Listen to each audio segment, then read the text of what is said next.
북한에서 25년간 탈북자를 잡아온 국경경비대 소대장이 있었습니다. 두만강을 지키며 조국을 배신하는 자들을 막는 것이 그의 임무였습니다. 하지만 어느 날 그가 강변에서 만난 12살 소녀 한 명이 그의 모든 믿음을 흔들어 놓았습니다. 과연 그 소녀가 한 말은 무엇이었고 소대장은 왜 25년의 충성을 버리게 되었을까요?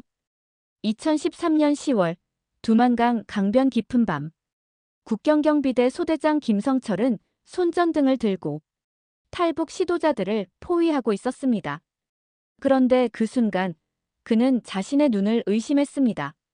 탈북자 중 한 명은 20년을 함께한 전우 최철수였고 그의 두 아들이 함께 있었습니다. 총성이 울렸고 그날 밤 김성철의 인생은 완전히 바뀌었습니다. 과연 그는 어떤 선택을 하게 되었을까요? 그 모든 것은 이렇게 시작되었습니다. 그 전에 구독과 좋아요 한 번씩 눌러주시면 매일 새로운 탈북 이야기를 만나보실 수 있습니다. 그리고 어느 지역에서 이 사연을 듣고 계신지 댓글로 알려주세요. 한 분 한 분 인사드리며 감사한 마음 전하겠습니다. 제 이름은 김성철, 함경북도 온성군 남양 노동자구에서 태어나 평생을 국경에서 살아온 사람입니다. 여러분도 아시다시피 북한에서 국경경비대라는 건 그냥 군인이 아닙니다. 조국의 최전선을 지키는 그야말로 목숨을 걸고 충성을 증명해야 하는 자리죠. 제 아버지는 6.25 전쟁 때 참전하신 분이었습니다. 전쟁이 끝난 뒤 함경북도에서 평생을 사셨는데 늘 제게 말씀하셨죠. 성철아, 우리 세대가 흘린 피로 지켜낸 이 땅을 너희 세대는 반드시 지켜내야 한다. 그 말씀이 제 가슴에 깊이 새겨져서 18살에 군에 입대할 때도 당연하게 국경경비대를 지원했습니다. 1988년의 일입니다. 두만강. 그 강이 제 인생 전부였습니다. 겨울이면 영하 30도까지 떨어지는 그 매서운 추위 속에서 저는 25년을 국경을 지켰습니다. 소대장까지 올라가면서 제 임무는 명확했습니다. 공화국을 배신하고 조국을 등지려는 자들을 막아내는 것. 그게 제 사명이었고 자부심이었습니다. 아침 6시면 기상 나팔이 울렸습니다. 추운 겨울 아침, 입김이 하얗게 나오는 막사에서 부하들과 함께 일어나 점호를 받고 김일성 수령님과 김정일 장군님 초상화 앞에서 충성 맹세를 했습니다.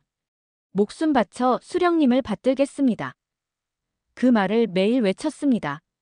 그땐 진심이었습니다. 아내 순이는 우리 동네 초등학교에서 교원으로 일했습니다. 배급이 제대로 나오지 않던 시절에도 군인 가족이라는 이유로 우리는 그나마 나은 편이었습니다. 한 달에 한두 번은 배급소에서 쌀이 나왔고 가끔은 북어나 명태 같은 것도 받을 수 있었죠. 물론 충분하진 않았지만 장마당에서 조금만 사오면 우리로 치면 시장 같은 곳인데요. 거기서 옥수수나 감자를 사오면 가족 넷이 끼니는 때울 수 있었습니다. 딸아이가 18, 아들이 15이었습니다. 딸아이는 제법 똑똑해서 대학에 갈 수 있을 거라는 기대를 하고 있었고 아들은 아직 중학생이었지만 아버지처럼 군인이 되겠다고 말하곤 했습니다. 그때만 해도 저는 그 말이 자랑스러웠습니다. 국경 근무는 늘 긴장의 연속이었습니다. 특히 밤이면 캄캄한 어둠 속에서 강 건너편 중국 땅의 불빛이 보였습니다. 그 불빛을 보며 저쪽은 적들의 땅이라고 배웠고 그렇게 믿었습니다. 가끔 탈북을 시도하는 사람들을 잡아냈습니다. 대부분 굶주림에 지친 농민들이거나 장사를 하다 중국에 친척이 있다는 사람들이었습니다. 제가 탈북자를 처음 잡은 건 20대 초반, 하사관 때였습니다. 한밤중에 강을 건너려던 남자 둘을 발견했죠. 서라. 움직이면 쏜다. 제 고함에 그들은 멈춰 섰습니다. 떨고 있는 그들을 보면서 저는 임무를 완수했다는 뿌듯함을 느꼈습니다. 그들은 곧 보위부로 넘겨졌고 제가 들은 바로는 정치범 수용소로 보내졌다고 했습니다. 당시 저는 그게 당연하다고 생각했습니다. 조국을 배신하는 자들은 벌을 받아야 한다고 배웠으니까요. 소대장이 되고 나서는 더 많은 책임이 따랐습니다.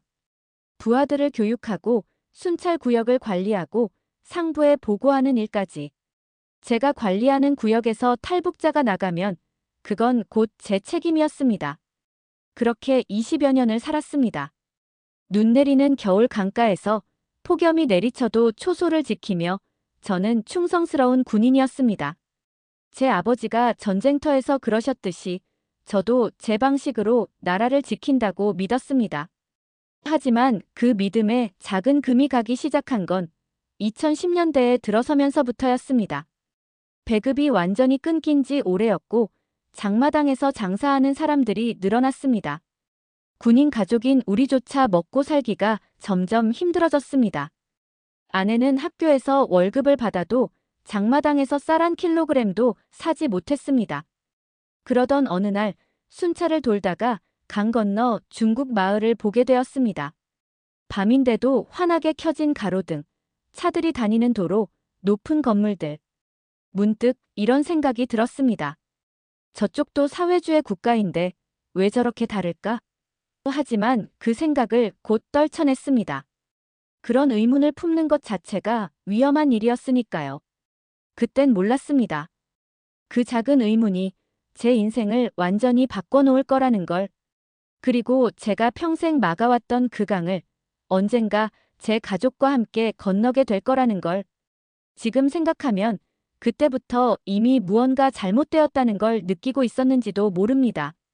제 인생에서 모든 것이 바뀌기 시작한 그날을 저는 평생 잊을 수가 없습니다. 2012년 5월, 봄이 막 시작되던 때였습니다. 두만강 얼음이 녹고 강물이 불어나던 시기였죠. 그때가 탈북이 가장 어려운 계절입니다. 겨울엔 강이 얼어서 건너기 쉽지만 봄이 되면 얼음이 녹으면서 물살이 세져서 위험하거든요. 그날 저녁 8시쯤이었습니다. 순찰을 돌던 중에 강변 갈대밭에서 이상한 소리가 들렸습니다. 바스락거리는 소리. 25년 국경을 지킨 제 귀에는 그게 사람 움직이는 소리라는 걸 바로 알 수 있었습니다. 손전등을 켜고 다가갔습니다. 누구냐? 나와라. 제 목소리가 밤 공기를 갈랐습니다. 갈대 사이에서 나온 건 12살쯤 되어 보이는 여자아이였습니다. 남루한 옷에 맨발이었고 얼굴은 흙먼지로 뒤덮여 있었습니다. 그런데 제일 충격적이었던 건 그 아이의 눈이었습니다. 공포에 질린 눈이 아니라 완전히 체념한, 이미 죽음을 각오한 듯한 그런 눈빛이었습니다. 이름이 뭐냐? 제가 물었습니다. 아이는 떨리는 목소리로 대답했습니다. 박미선입니다. 어디서 왔느냐? 청진에서 왔습니다.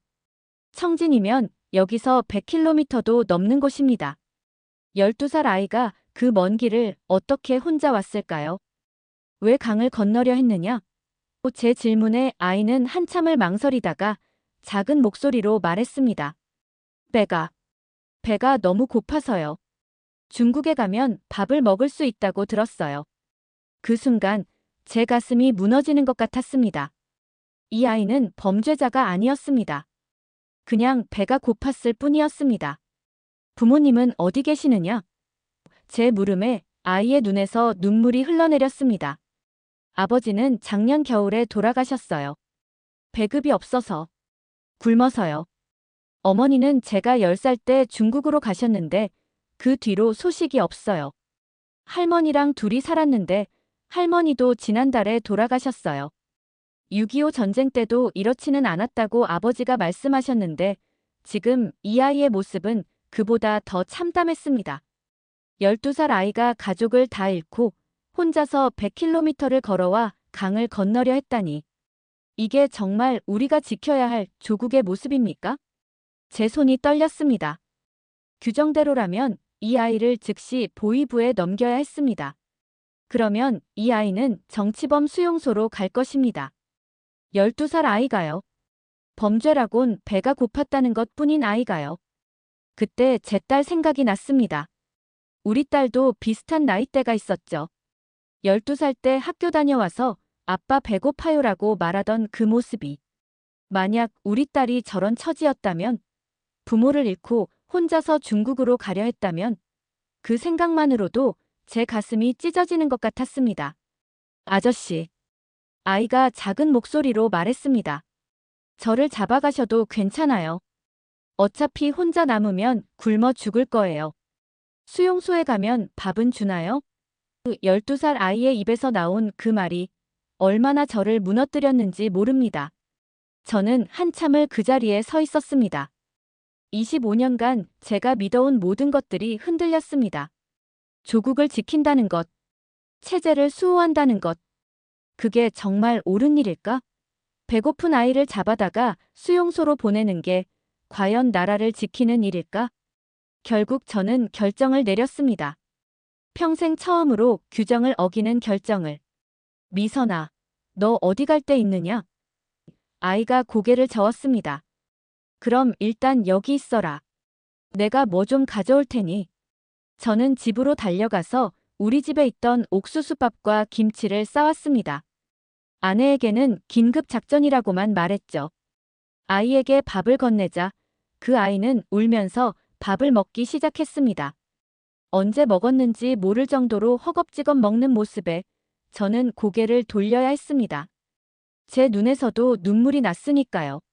미선아, 잘 들어라. 나는 너를 본 적이 없다. 너도 나를 본 적이 없어. 알겠느냐? 아이가 고개를 끄덕였습니다. 이 강은 지금 물살이 세다. 건너려다간 죽는다. 청진으로 돌아가서 장마당에라도 가거라. 뭐라도 팔면서 살 수 있을 거다. 제가 주머니에 있던 중국 돈 몇 위안을 아이에게 쥐어주었습니다. 국경경비대원이 중국 돈을 가지고 있다는 것도 규정 위반이었지만 그때는 그런 것쯤 아무래도 상관없었습니다. 아이가 어둠 속으로 사라진 뒤 저는 한참을 강가에 앉아 있었습니다. 차가운 바람이 불었지만 느껴지지 않았습니다. 제 머릿속은 온통 혼란스러웠습니다. 집에 돌아와서도 잠을 이룰 수 없었습니다. 옆에서 자는 아내와 아이들을 보면서 생각했습니다. 우리는 지금 어떤 나라에 살고 있는 걸까? 12살 아이가 부모를 잃고 굶어 죽을 지경인데 그 아이를 범죄자로 취급하는 이 나라가 과연 정상입니까? 그날 이후 제가 보는 모든 것이 달라 보이기 시작했습니다. 국경을 지킨다는 명분, 체제를 수호한다는 사명, 그 모든 것들이 공허하게 느껴졌습니다. 그날 밤 제가 놓아준 그 아이가 무사히 살아남았는지는 모릅니다. 하지만 한 가지는 확실히 알게 되었습니다. 뭔가 근본적으로 잘못되었다는 것을. 그리고 이 잘못된 체제 속에서 제 가족도 결코 안전하지 않다는 것을. 그때부터였습니다. 제 마음속에 작은 균열이 생긴 게 그 균열은 점점 더 커져만 갔습니다. 그 소녀를 만난 뒤로 저는 달라졌습니다. 예전처럼 당연하게 받아들이던 것들이 이상하게 보이기 시작했습니다. 배급이 끊긴 지 10년도 넘었는데 왜 우리는 아직도 사회주의 낙원이라고 배워야 합니까? 장마당에서 장사하는 사람들을 단속하면서도 정작 간부들 가족은 장사로 돈을 버는 게 뻔히 보이는데 왜 아무도 그 얘기는 안 합니까? 하지만 제가 정말로 분노하게 된 건 우리 딸 은경이 때문이었습니다. 2013년 봄 딸이 고등중학교를 졸업하고 대학 진학을 앞두고 있었습니다. 은경이는 공부를 잘했습니다. 반에서 늘 1, 2등을 했고 선생님들도 대학에 충분히 갈 수 있다고 했습니다. 저희 부부는 딸이 평양의 김일성 종합대학이나 김책공업 종합대학에 가기를 꿈꿨습니다. 그런데 담임 선생님이 저희를 따로 부르셨습니다. 40대 중반쯤 되어 보이는 여선생님이었는데 조심스럽게 말씀하셨습니다.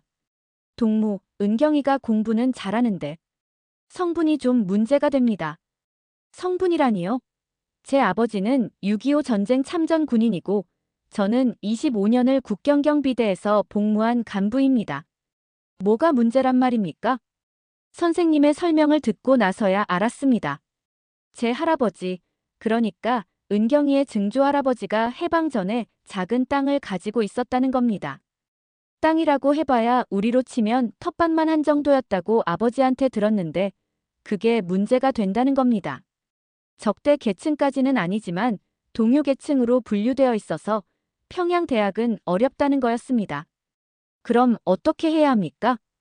제가 물었습니다. 선생님이 더 조심스럽게 말했습니다. 방법이 아주 없는 건 아닙니다. 담당 간부한테 뭐 좀 드리면 말끝을 흐렸지만 저는 무슨 뜻인지 알 수 있었습니다. 뇌물을 달라는 얘기였습니다. 집에 돌아와서 아내와 의논했습니다. 순이는 눈물을 흘렸습니다. 여보, 우리 은경이가 얼마나 공부를 열심히 했는데요. 밤늦게까지 촛불 켜놓고 공부하던 거 당신도 봤잖아요. 그런데 증조할아버지가 텃밭을 가지고 있었다고 그게 무슨 죄란 말이에요? 저도 화가 났습니다. 아니, 화를 넘어서 분노했습니다. 제가 25년을 나라를 지켰는데 제 딸이 할아버지 때문에 대학을 못 간다니요? 그것도 공부를 못해서가 아니라 성분 때문에요. 게다가 대학을 보내려면 뇌물을 바쳐야 한다니 이게 말이 됩니까? 저는 돈을 모으기 시작했습니다. 한 달 월급으로는 턱도 없었습니다. 북한 돈으로 몇천 원 받아봐야 장마당에서 쌀 한 킬로그램도 못 사는 돈이었으니까요. 결국 제가 국경 근무를 하면서 모아둔 중국 돈을 써야 했습니다. 어떻게 모았냐고요? 중국 상인들이 몰래 건네는 돈도 있었고 가끔 중국으로 넘어간 탈북자들 가족한테서 받은 것도 있었습니다. 이것도 사실 규정 위반이지만 안 그러면 살 수가 없었습니다. 중국 돈 500위안. 우리 돈으로 치면 8만 원쯤 되는데 그게 당시 북한에서는 엄청난 돈이었습니다. 그 돈을 모으는데 3년이 걸렸습니다. 담당 간부한테 그 돈을 건넸을 때 제 손이 떨렸습니다. 분노 때문인지 굴욕감 때문인지 제 자신도 잘 몰랐습니다. 결과는 허무했습니다. 은경이는 평양대학은 떨어지고 함흥의 지방대학에 간신히 합격했습니다. 그나마도 교원대학이라고 나중에 초등학교 선생님이 되는 곳이었습니다. 물론 은경이는 좋아했습니다. 아빠, 저는 괜찮아요. 어머니처럼 선생님이 되고 싶었어요. 착한 딸이었습니다. 하지만 저는 마음이 무너졌습니다. 제가 25년을 충성했는데 뇌물까지 바쳤는데 제 딸은 결국 제대로 된 대학도 못 가는 겁니다. 그럼 제가 지켜온 이 나라가 제 딸에게 준 게 뭡니까? 더 가슴 아픈 건 아들 명준이었습니다. 15살 아들이 어느 날 제게 물었습니다. 아버지, 저는 나중에 군인이 안 되는 게 나을까요? 왜 그런 생각을 하느냐? 친구들이 그러는데 요즘은 군대 가면 굶는데요. 제대하고 나면 할 일도 없대요. 제 입에서 아무 말도 나오지 않았습니다. 제가 아들한테 뭐라고 말해야 합니까? 군인은 영광스러운 직업이다. 조국을 지키는 게 가장 숭고한 일이다. 그 말을 하면서 제 자신도 믿지 못하는 걸 느꼈습니다. 그해 여름이었습니다. 제가 관리하는 구역에서 한 가족이 탈북을 시도했습니다. 아버지, 어머니, 그리고 고등중학생 딸이었습니다. 우리가 그들을 잡았을 때 아버지가 제게 말했습니다. 동무, 우리를 쏘시오. 차라리 여기서 죽는 게 낫소. 돌아가면 어차피 수용소니까. 하지만 우리 딸만은 살려주시오. 이 아이만이라도 중국으로 보내주시오. 그 아버지의 눈을 보는 순간 저는 제 자신을 봤습니다. 자식의 미래를 걱정하는 아버지의 모습을. 그 사람도 저처럼 자식을 위해 최선을 다했을 겁니다. 하지만 이 나라에서는 아무리 애를 써도 자식들에게 미래를 줄 수 없습니다. 그날 밤 저는 오랫동안 잠을 못 이뤘습니다. 창밖으로 두만강이 흐르는 소리가 들렸습니다. 그 강 건너 중국에는 불빛이 환하게 켜져 있었습니다. 문득 이런 생각이 들었습니다. 내 딸도 이 나라에선 미래가 없구나. 내 아들도 결국 나처럼 굶주린 사람들을 잡는 일을 하게 되겠구나. 그때 처음으로 생각했습니다. 이 나라를 떠나야 한다고. 제 자식들만이라도 제대로 된 세상에서 살게 해야 한다고. 하지만 그건 너무나 두려운 생각이었습니다. 국경경비대 소대장인 제가 탈북을 한다니요? 그게 말이나 됩니까? 그래도 그날 밤부터 제 마음속에서 그 생각은 떠나지 않았습니다. 마치 씨앗처럼 제 마음에 뿌리를 내리기 시작했습니다. 2013년 가을, 제 인생에서 가장 충격적인 사건이 일어났습니다. 그 사건이 저를 완전히 바꿔놓았습니다. 더 이상 이 체제를 위해 살 수 없다는 확신을 준 사건이었습니다. 최철수. 그는 제 동기였습니다. 1988년 제가 군에 입대했을 때 같이 들어온 전우였죠. 25년을 함께 국경을 지켰습니다. 추운 겨울밤 같은 초소에서 떨며 근무를 서고 배고플 때 서로 남은 밥을 나눠 먹고 결혼할 때 서로 주례를 서주기도 했습니다. 그야말로 형제 같은 사이였습니다. 철수는 저보다 계급은 한 단계 낮았지만 성실하고 책임감 강한 군인이었습니다. 그에게도 가족이 있었습니다. 아내와 아들 둘. 큰아들이 21살, 작은아들이 19살이었습니다. 두 아들 다 제대로 된 일자리를 구하지 못해서 장마당에서 이것저것 팔면서 근근히 살고 있었습니다. 그해 여름, 철수의 아내가 병에 걸렸습니다. 배가 아프다고 했는데 병원에 가봐도 제대로 된 치료를 받을 수 없었습니다. 약도 없고 의사들도 손을 쓸 수 없다고 했습니다. 나중에 알고 보니 맹장염이었는데 그것도 제때 수술 못해서 복막염으로 번진 거였습니다. 철수는 필사적으로 돈을 구했습니다. 중국 돈이 있어야 제대로 된 약을 구할 수 있었으니까요. 하지만 우리 같은 말단 군인이 그런 돈을 어디서 구합니까? 결국 그의 아내는 사흘 동안 고생하다가 숨을 거두었습니다. 46살이었습니다. 장례식 날, 철수는 완전히 넋이 나간 사람 같았습니다. 제가 어깨에 손을 얹자 그는 제게 속삭였습니다. 성철아, 이 나라는 이제 끝이야. 약 하나 없어서 사람이 죽는 나라가 어디 있어? 6.25 전쟁 때도 이렇진 않았다며. 저는 그를 달랠 말을 찾을 수 없었습니다. 그로부터 2달 뒤 10월 중순이었습니다. 밤 11시쯤 긴급 집합 명령이 떨어졌습니다. 탈북 시도자 발견. 전 병력 출동. 저는 부하들을 이끌고 현장으로 달려갔습니다. 두만강 하류 쪽, 제가 담당하는 구역이 아니었지만 지원 나간 겁니다. 현장에 도착했을 때 이미 다른 소대가 탈북자들을 포위하고 있었습니다. 손전등 불빛 아래 보이는 사람들. 3명이었습니다. 그런데 그중 한 명을 보는 순간 제 심장이 멈추는 것 같았습니다. 최철수였습니다. 그리고 그의 두 아들이었습니다. 철수야. 제가 소리쳤습니다. 그가 저를 봤습니다. 그의 얼굴에는 체념과 슬픔이 가득했습니다. 미안하다, 성철아. 나는 더 이상 못 살겠어. 아이들만이라도 살려야겠어. 지휘관이 확성기로 소리쳤습니다. 최철수, 너는 25년을 복무한 군인이다. 어떻게 조국을 배신할 수 있느냐? 당장 투항하라. 철수가 대답했습니다.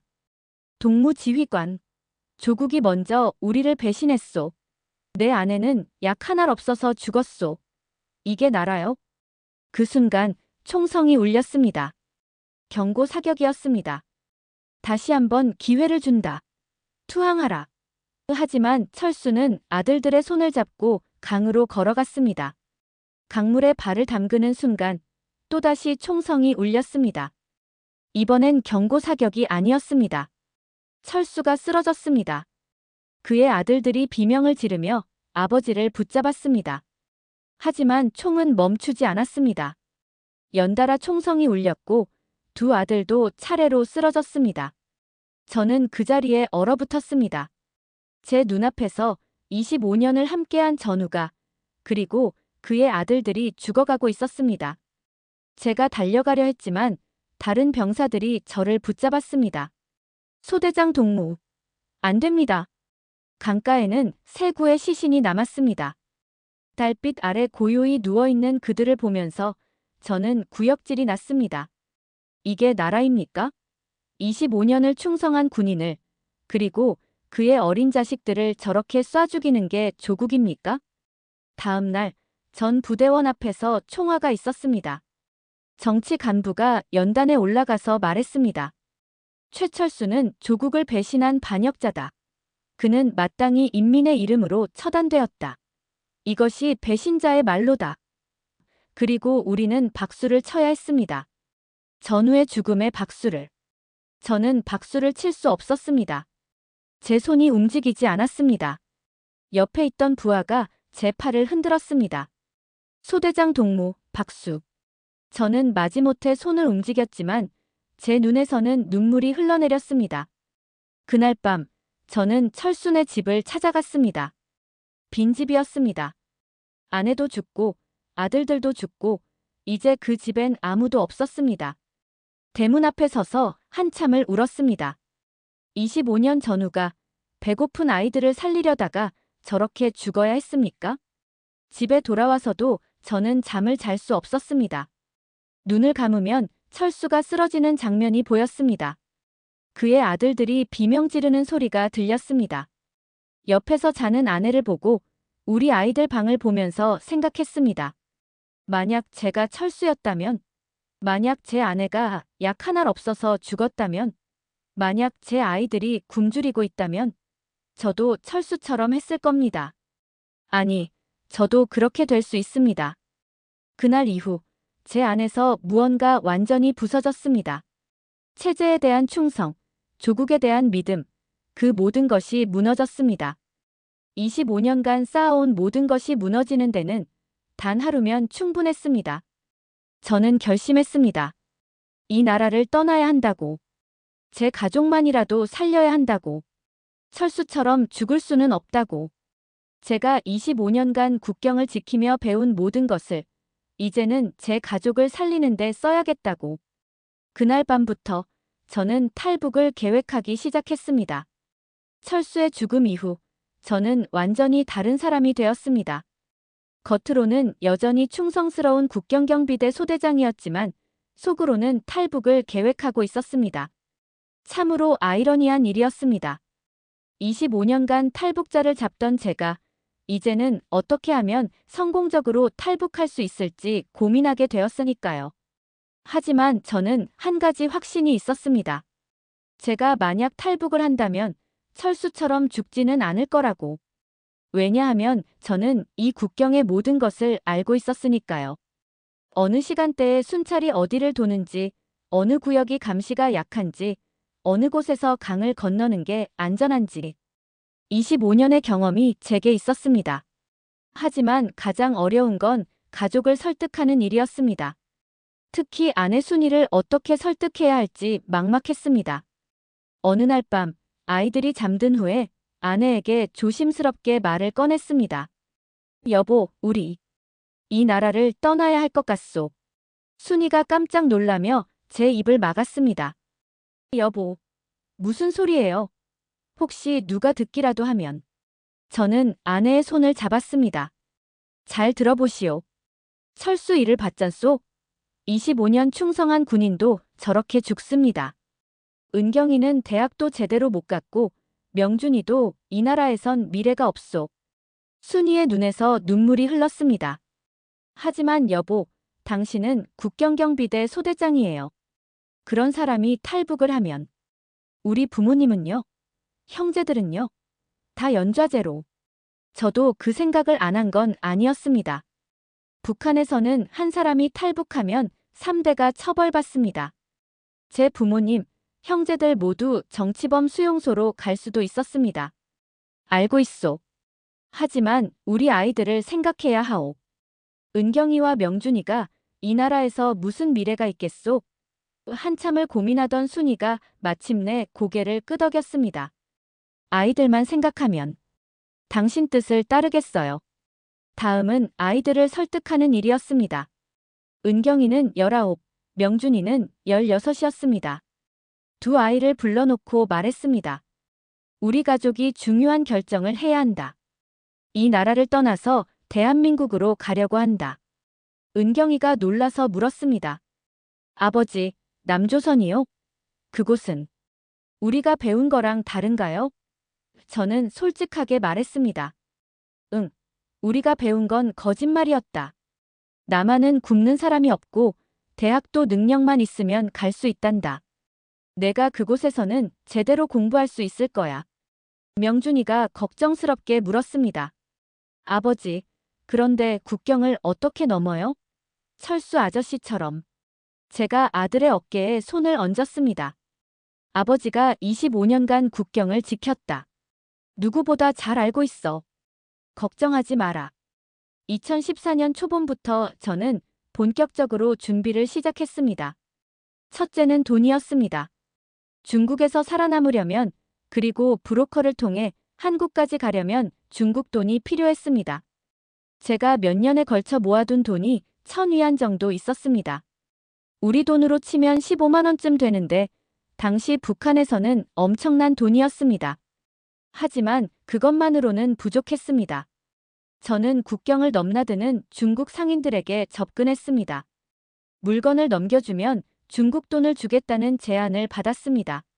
물론 불법이었지만 그때는 그런 거 따질 처지가 아니었습니다.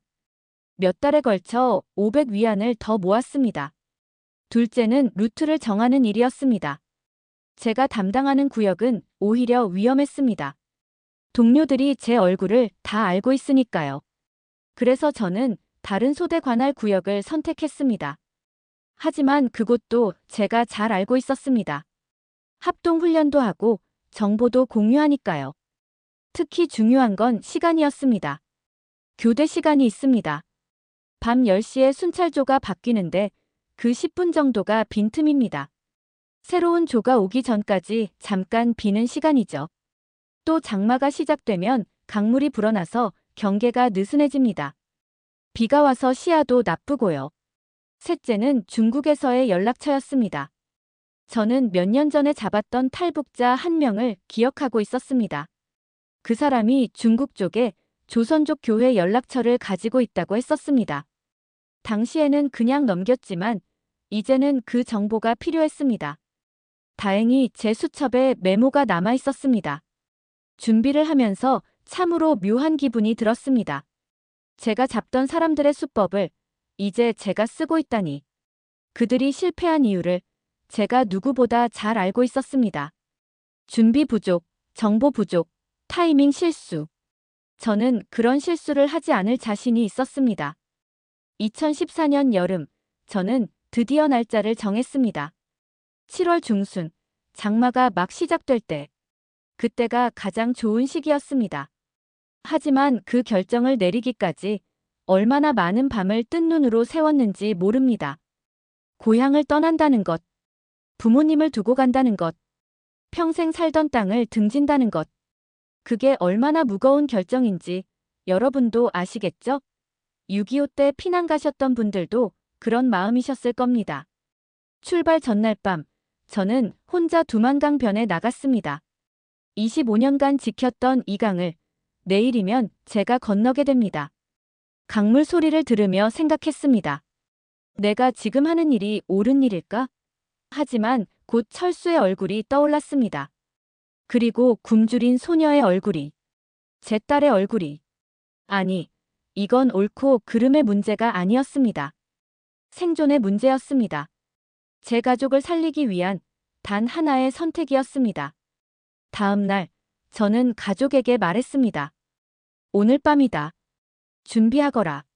순이와 아이들의 얼굴에 긴장이 역력했습니다. 하지만 저는 침착했습니다. 25년의 경험이 제게 있었으니까요. 해가 지고 어둠이 내렸습니다. 이제 시작할 시간이었습니다. 2014년 7월 15일. 제 인생에서 가장 긴 밤이었습니다. 그날 저녁부터 비가 내리기 시작했습니다. 장마철 특유의 굵은 빗줄기였죠. 마치 하늘도 우리를 도와주는 것 같았습니다. 비가 오면 시야가 나쁘고 경비도 느슨해지니까요. 저녁 6시, 저는 평소처럼 근무를 나갔습니다. 동료들에게 들키면 안 되니까 모든 게 평상시와 똑같아야 했습니다. 오늘은 비가 많이 오니 초소에서 대기하겠다고 보고했습니다. 아무도 의심하지 않았습니다. 25년을 함께 일한 동료들이었으니까요. 밤 9시, 저는 집으로 돌아왔습니다. 가족들은 이미 준비를 마쳤습니다. 순이는 옷을 겹겹이 입고 있었고 은경이와 명준이도 긴장한 얼굴로 서 있었습니다. 가방은 최소한으로만 가져가라. 무거우면 강을 못 건넌다. 우리는 돈과 약간의 옷까지만 챙겼습니다. 10시가 되기 10분 전, 우리는 집을 나섰습니다. 비는 계속 내리고 있었습니다. 평생 살던 집을 마지막으로 돌아봤습니다. 어둠 속에 잠긴 집. 그곳에 우리의 모든 추억이 있었습니다. 은경이가 태어난 방, 명준이가 처음 걸음마를 뗀 마루, 순이와 제가 신혼 시절을 보낸 작은 부엌. 여보. 순이가 떨리는 목소리로 말했습니다. 괜찮소. 우리는 살아야 하오. 저는 아내의 손을 꼭 잡았습니다. 그리고 아이들에게 말했습니다. 이제부터는 절대 소리 내지 마라. 아버지가 하라는 대로만 해라. 알겠느냐? 아이들이 고개를 끄덕였습니다. 우리는 어둠 속으로 걸어갔습니다. 제가 25년간 순찰을 돌던 그 길이었습니다. 하지만 오늘은 반대 방향으로 걷고 있었습니다. 조국을 지키는 것이 아니라 조국을 떠나기 위해. 강까지는 3km 정도였습니다. 평소 같으면 30분이면 가는 거리지만 오늘은 1시간 넘게 걸렸습니다. 최대한 조용히, 최대한 조심스럽게 움직여야 했으니까요. 비 때문에 땅이 질척거렸고 명준이가 한번 미끄러졌습니다. 제가 얼른 아들을 붙잡았습니다. 11시 10분, 우리는 강가에 도착했습니다. 제가 미리 정해둔 지점이었습니다. 이곳은 제 후배 김일철이 담당하는 구역이었습니다. 일철이는 성실하지만 교대 시간을 정확히 지키는 편이었습니다. 11시 정각에 근무가 끝나면 다음 조가 오기 전까지 10분 정도 빈틈이 생깁니다. 강물 소리가 들렸습니다. 장마 때라 물이 많이 불어 있었습니다. 잔잔한 강물이 아니라 빠르게 흐르는 급류였습니다. 순이가 겁에 질린 얼굴로 저를 봤습니다. 여보, 물이 너무 세요. 괜찮소. 내가 있소. 저는 먼저 강물에 발을 담갔습니다. 차가운 물이 발목까지 올라왔습니다. 7월인데도 두만강 물은 얼음장같이 차가웠습니다. 명준아, 너는 어머니 손을 잡아라. 은경아, 너는 동생을 잡고. 내가 앞에서 길을 인도할 테니 절대 놓치지 마라. 우리는 천천히 강으로 들어갔습니다. 물이 무릎까지, 허리까지 차올랐습니다. 물살이 새서 몸이 자꾸 휘청거렸습니다. 은경이가 작은 비명을 삼켰습니다. 괜찮다, 아빠가 있다. 저는 아이들을 붙잡으며 한 걸음 한 걸음 나아갔습니다. 바로 그때였습니다. 저 멀리서 손전등 불빛이 보였습니다. 순찰조가 오고 있었습니다. 예정보다 빨랐습니다. 제 심장이 멎는 것 같았습니다. 우리는 강 한가운데에 있었습니다. 돌아갈 수도, 앞으로 갈 수도 없는 상황이었습니다. 엎드려. 저는 가족들을 물속에 엎드리게 했습니다. 입만 물 위로 내놓고 최대한 몸을 낮췄습니다. 7월인데도 강물은 너무 차가워서 온몸이 떨렸습니다. 명준이가 덜덜 떨었고 순이가 아들을 꼭 안았습니다. 손전등 불빛이 점점 가까워졌습니다. 그리고 목소리가 들렸습니다. 이 비의 순찰이라니 정말 미치겠네. 김일철의 목소리였습니다. 제 후배. 20년을 함께 일한 동료. 만약 그가 우리를 발견하면 그는 쏠 겁니다. 규정이니까요. 불빛이 우리가 있는 쪽으로 왔습니다. 저는 물속에서 숨을 참았습니다. 아이들도 꼼짝하지 않았습니다. 그 몇 초가 평생처럼 길게 느껴졌습니다. 제 생애에서 가장 긴 순간이었습니다. 그런데 기적이 일어났습니다. 일철이가 불빛을 다른 쪽으로 돌렸습니다. 이 비에 누가 강을 건너겠어. 돌아가자. 그의 발소리가 멀어졌습니다. 우리는 한참을 그대로 있다가 천천히 고개를 들었습니다. 지금이다. 빨리. 저는 가족들을 재촉했습니다. 우리는 남은 힘을 다해 강을 건넜습니다. 물살이 새서 몇 번이나 넘어질 뻔했지만 서로를 붙잡으며 나아갔습니다. 제 손에 은경이가, 은경이 손에 명준이가, 명준이 손에 순이가 연결되어 있었습니다. 마침내 우리는 반대편 강둑에 닿았습니다. 중국 땅이었습니다. 우리는 강둑으로 기어 올라가 쓰러졌습니다. 숨이 턱까지 찼고 온몸이 떨렸습니다. 하지만 살았습니다. 우리는 살아서 강을 건넜습니다. 순이가 울기 시작했습니다. 은경이도 울었고 명준이도 울었습니다. 저도 눈물이 났습니다.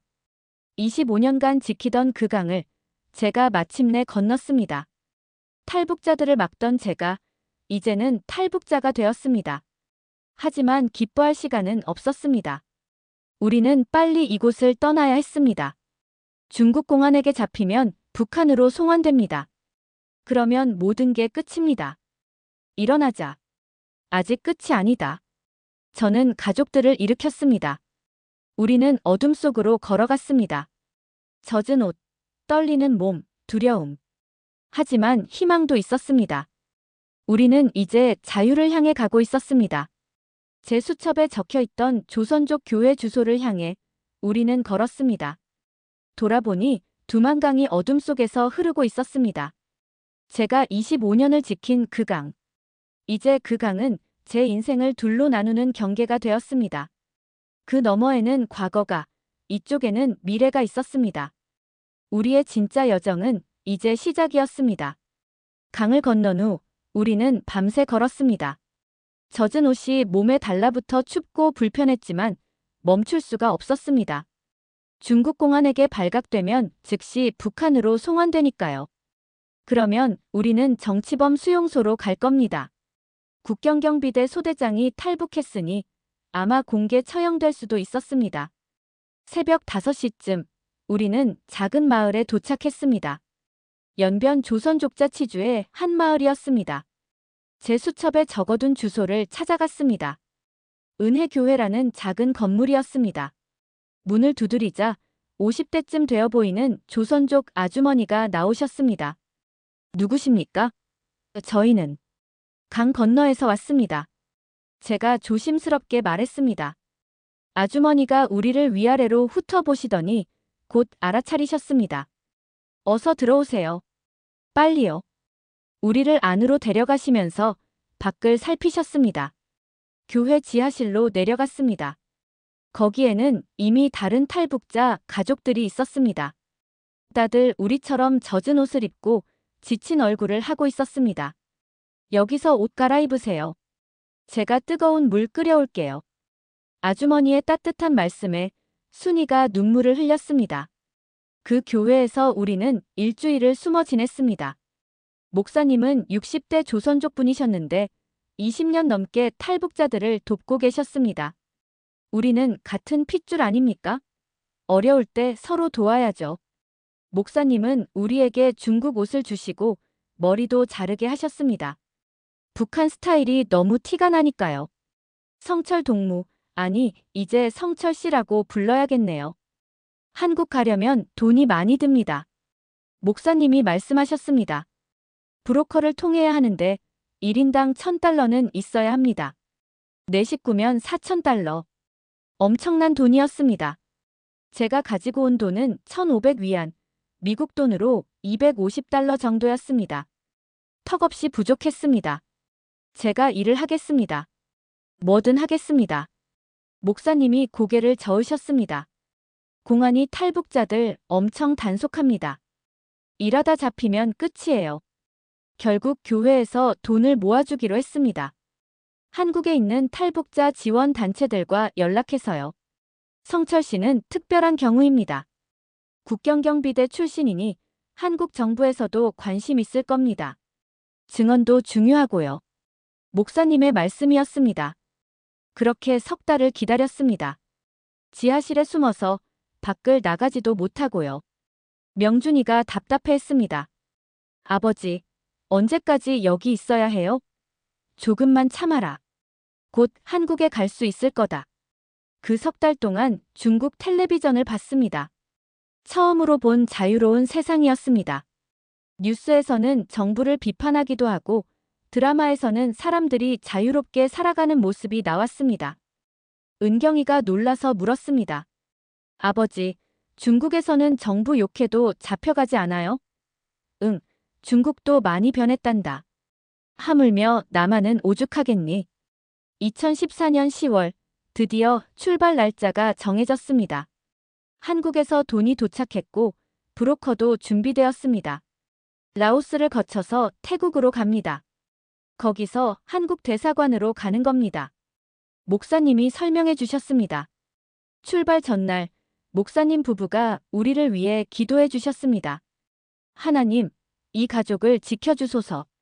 자유의 땅까지 안전하게 인도해 주소서. 저는 종교가 없었지만 그 기도가 가슴 깊이 와닿았습니다.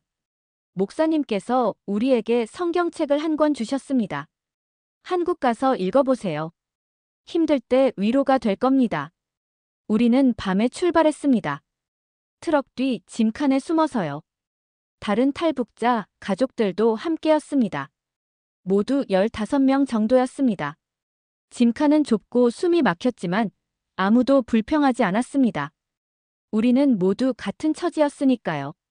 중국에서 라오스까지는 이틀이 걸렸습니다. 검문소를 지날 때마다 숨을 죽였습니다. 한 번은 공안이 트럭을 세웠습니다. 브로커가 뭐라고 말하는 소리가 들렸고 돈 봉투를 건네는 소리도 들렸습니다.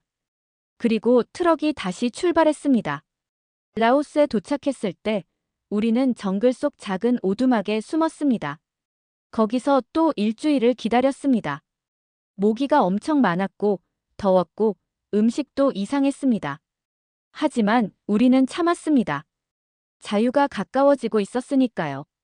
태국으로 넘어가는 길은 더 험했습니다. 산을 넘고 정글을 걸었습니다. 이틀 동안 거의 걷기만 했습니다. 순이가 지쳐서 쓰러질 뻔했고 은경이는 발에 물집이 잡혔습니다.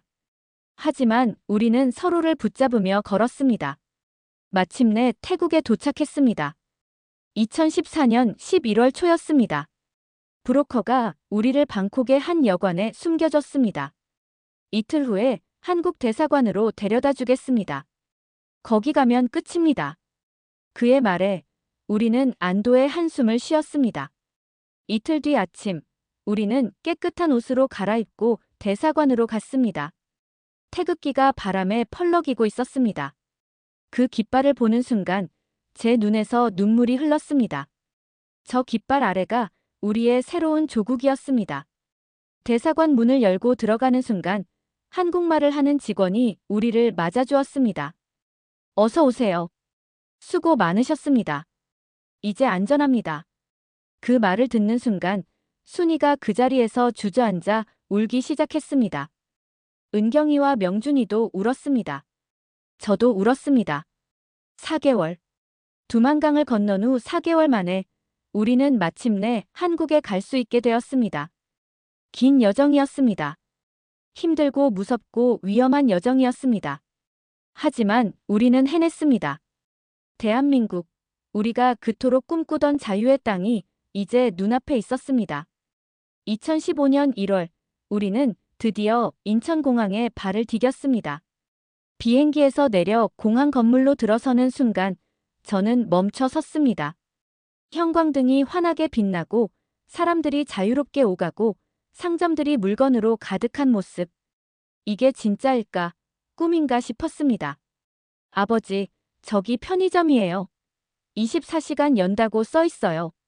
명준이가 신기해하며 손가락으로 가리켰습니다. 밤에도 장사를 한다고. 은경이도 놀라워했습니다. 북한에서는 상상도 못할 일이었으니까요.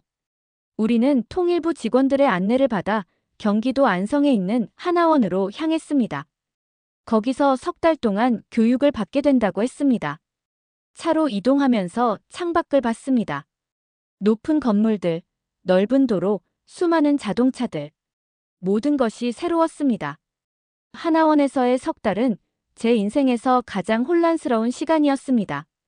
한국어를 다시 배워야 했습니다. 우리는 같은 말을 쓰는데 왜 배워야 하느냐고 생각했지만 막상 한국 사람들 말을 들어보니 반은 못 알아들었습니다. 리필, 와이파이, 스마트폰. 처음 듣는 단어들 투성이었습니다. 제일 충격적이었던 건 휴대전화였습니다.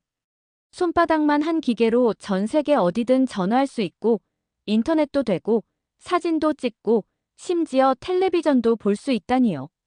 명준이는 금방 익숙해졌지만 저와 순이는 배우는데 시간이 걸렸습니다. 어느 날 직원분이 컴퓨터로 북한 소식을 검색해보라고 하셨습니다. 제가 두만강 국경경비대라고 검색했더니 뉴스 기사들이 나왔습니다. 그 중에 제 소식도 있었습니다. 국경경비대 소대장 가족 탈북. 북한 당국 수색 중. 제 가슴이 철렁했습니다. 북에 두고 온 부모님과 형제들이 걱정되었습니다. 하나원 교육을 마치고 우리는 서울 근처 한 도시에 정착하게 되었습니다. 정부에서 작은 아파트를 지원해 주었습니다. 20평 정도 되는 아파트였는데 우리에겐 궁전 같았습니다. 온수가 나오고 난방이 되고 화장실이 집안에 있다니요. 순이가 마트에 처음 갔을 때 한참을 그냥 서서 울었다고 합니다. 여보, 거기 물건이 얼마나 많은지 몰라요. 쌀도 있고 고기도 있고 과일도 있고 돈만 있으면 뭐든 살 수 있어요. 줄도 안 서도 되고 배급표도 필요 없어요. 그 말을 들으며 저도 눈시울이 붉어졌습니다. 적응은 쉽지 않았습니다. 은경이는 대학에 입학했지만 말투 때문에 놀림을 받기도 했습니다. 너 북한에서 왔냐? 는 말에 상처받아 울기도 했습니다. 명준이는 학교에서 친구들과 대화가 안 통한다고 힘들어했습니다. 게임 이야기, 아이돌 이야기. 전혀 모르는 세계였으니까요. 저는 재취업 교육을 받았습니다. 하지만 50을 넘긴 나이에 제대로 된 일자리를 구하기는 어려웠습니다. 결국 경비 일을 시작했습니다. 아이러니하게도 또다시 경비였습니다. 북한에서는 국경을 지켰고 남한에서는 아파트를 지키게 되었습니다. 하지만 이상하게도 행복했습니다. 비록 힘든 일이었지만 제가 번 돈으로 가족이 먹고 살 수 있었습니다. 은경이가 대학 등록금을 낼 수 있었고 명준이에게 학원비를 대줄 수 있었습니다. 주말이면 가족끼리 영화를 보러 가기도 했습니다. 이런 평범한 일상이 북한에서는 꿈도 꿀 수 없던 일이었습니다. 지금은 2025년입니다. 한국에 온 지 10년이 되었습니다. 은경이는 대학을 졸업하고 초등학교 교사가 되었습니다. 어머니 순이처럼 선생님이 되었죠. 명준이는 대학생이 되었습니다.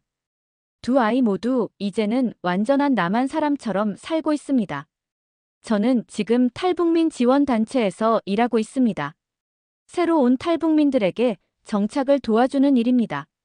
제 경험을 나누고 그들의 고민을 들어주고 한국 생활에 적응하도록 돕습니다. 특히 국경경비대 출신이었던 제 이야기는 많은 분들께 증언이 되고 있습니다. 가끔 강연을 다니기도 합니다. 학교나 교회에서 제 이야기를 해달라고 요청하시거든요. 그럴 때마다 저는 말씀드립니다. 자유는 공짜가 아닙니다.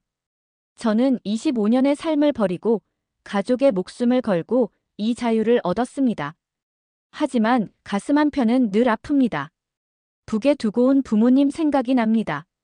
지금쯤 어떻게 지내고 계실까요? 제 때문에 고생하시진 않으실까요? 형제들은 무사할까요? 밤에 잠을 못 이룰 때가 많습니다.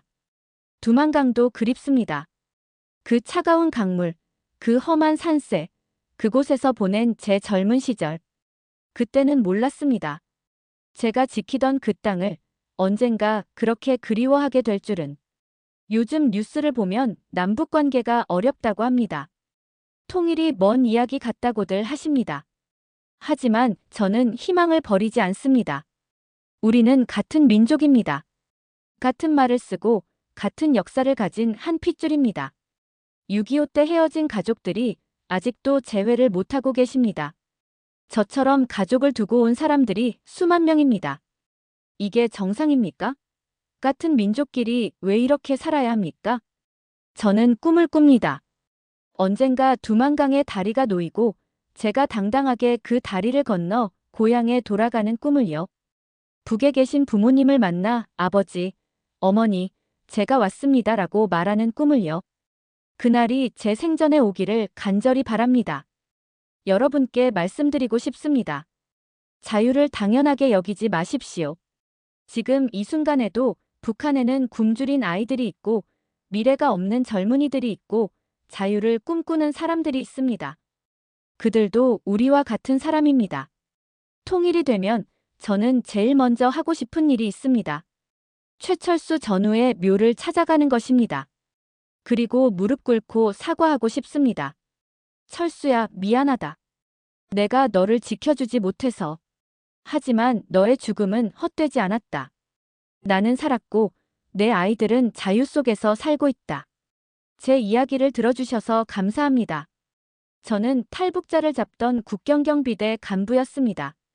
하지만 지금은 자유의 소중함을 누구보다 잘 아는 대한민국 국민입니다. 우리 세대가 이루지 못하더라도 다음 세대는 꼭 통일된 조국에서 살 수 있기를 바랍니다.